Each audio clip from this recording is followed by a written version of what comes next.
There's a ventral activation stream that ties in to words.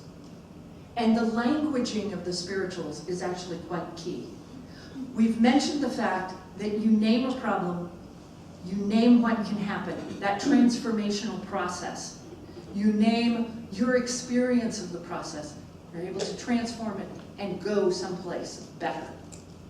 Okay? That process, when you're doing movement, actually activates the central nervous system. And in particular, it activates what's called the vaso and ventral streams. There's a vagus nerve that's in the body.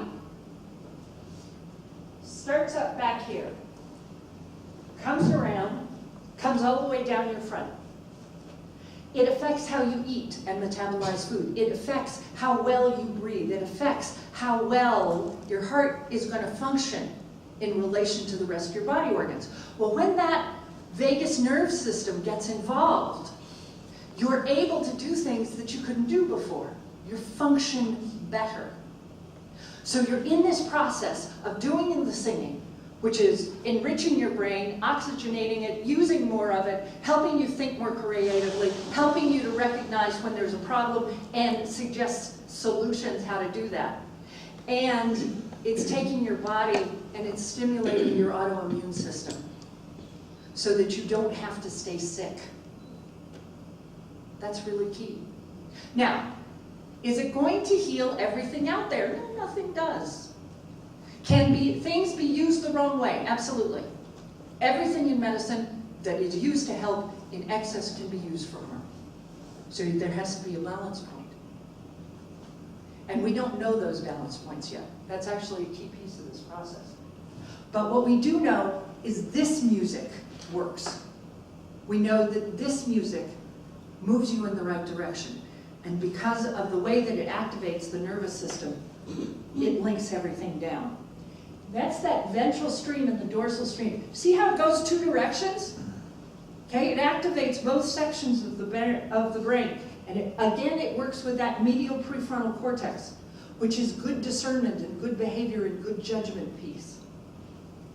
It's powerful because it lets you focus and create what's right and what's a solution.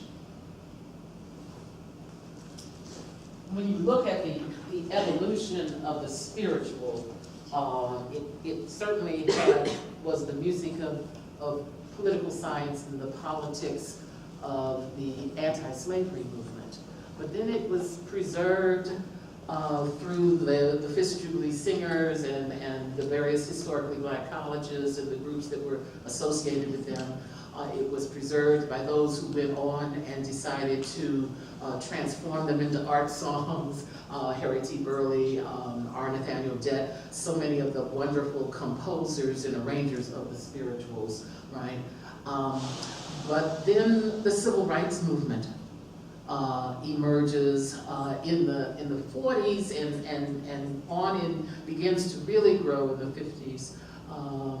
With some of the activities of 1955, it grows even more, and you get yourself up to the sit-in movements, the marches, etc. And again, the music was used in the same way that it preserved the spirit of the enslaved. It preserved the spirit of the protesters. And so they reached back to the songs because so many of the leaders of the civil rights movement were themselves preachers and et cetera, et cetera. So the vocabulary of the civil rights movement, again, becomes the vocabulary of religion. And so the songs that they were singing as Harriet Tubman, the Underground Railroad director who was able to pull 300 plus people out of enslavement and was able to do it by saying, basically, ain't gonna let nobody turn me around. Come on, what is this? So she's pulling them into freedom, and the ones who are singing like Sweet Honey in the Rock to keep people's spirits up, right, as they sat in jail, okay, during the protest periods, essentially Ain't gonna let nobody turn me round, turn me round, turn me round. Ain't gonna let nobody turn me round. Keep on a walking, keep on a talking, marching down to freedom's land. Right? And you could keep the spirit going. They talk about how one person would start singing, and then people who were not necessarily singers, right, realized that their spirit was uplifted because of these songs.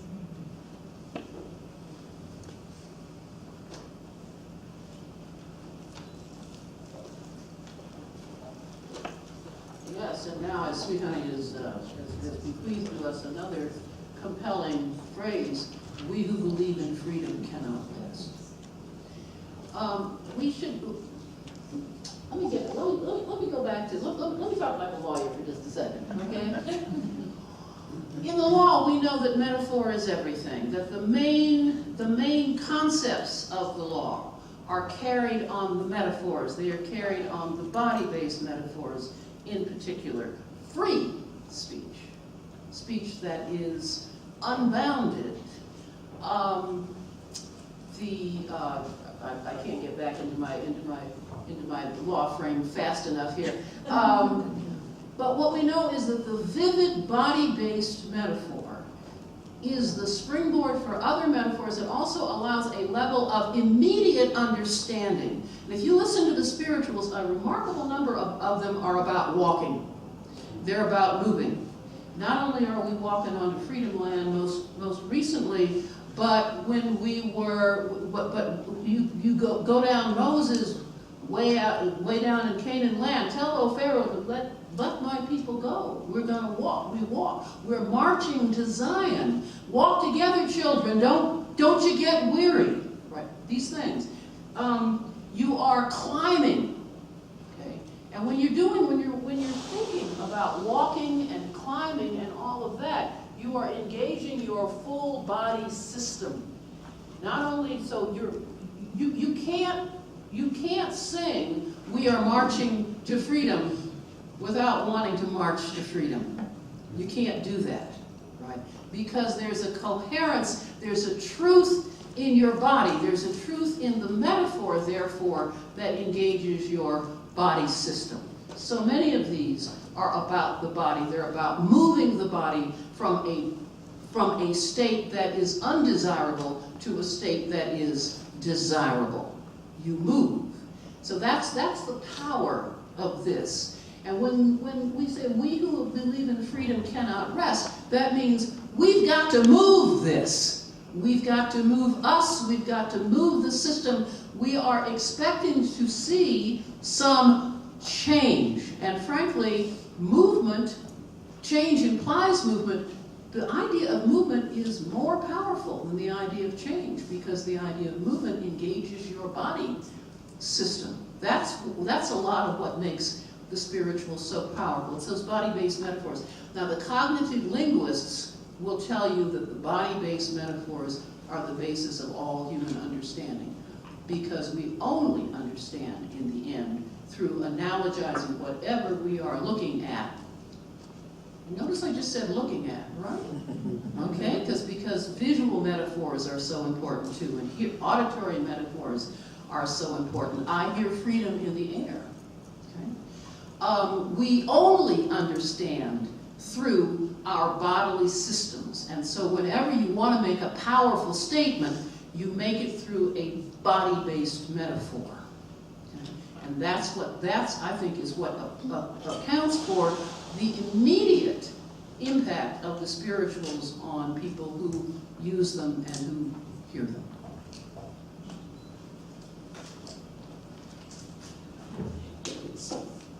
How are we doing on time? Not much. Okay. 5 minutes. Then let's just finish. We have lots more. Keep going.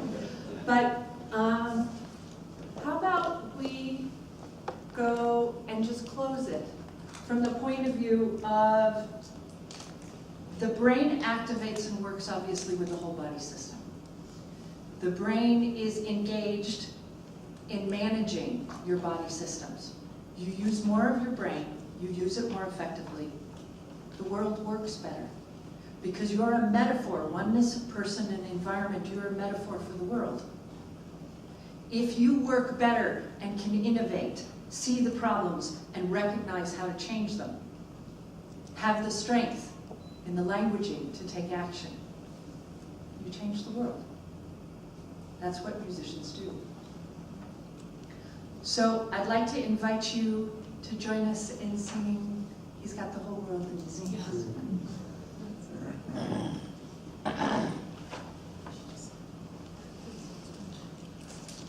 Yes, that's exactly what I was thinking. The musician in me says, let's stand. Right. So that you can breathe better. You know you can't breathe. Fold it over, right? You want to take in a good breath.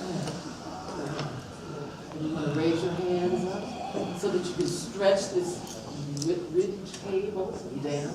And do it one more time.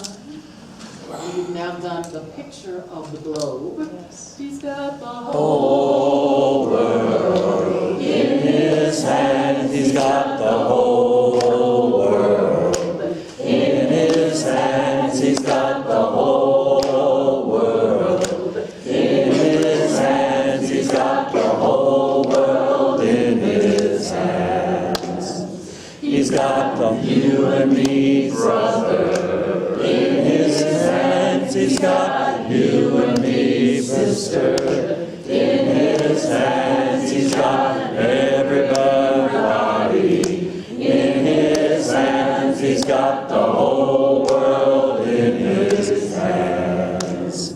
He's got the little bitty baby in his hands. He's got the little bitty baby in his hands. He's got the little bitty baby in his hands. He's got the whole world in his hands. Because over my head I hear music in the air. Over my head I hear music in the air. Over my head I hear music in the air. There must be a God somewhere. Over my head I see freedom in the air. Over my head I see freedom in the air. Over my head I see freedom in the air. There must be a God somewhere.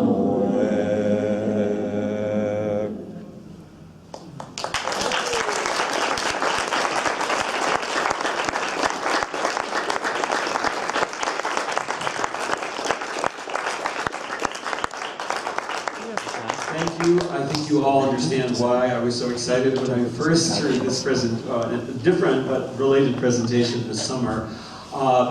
By the way, we do have another evaluation sheet for today, and if you mention that in the blue sheets that are back there now, this will help us, as I said, support all future programs of this kind. And I haven't said anything to our wonderful panel about this, but I'm really determined to bring them back in a much larger context. We should have 2,000 people singing what we just heard, not just this wonderful crowd of 55 or so. So thank you once again. Let's take just a very short break and allow Professor Norton, who is our final morning speaker and who is another wonderful, not only product of CU, but a great scholar and a fascinating person in this field. So just kind of a quick stretch break. There's probably some coffee and water back there. Again, thank you all for coming.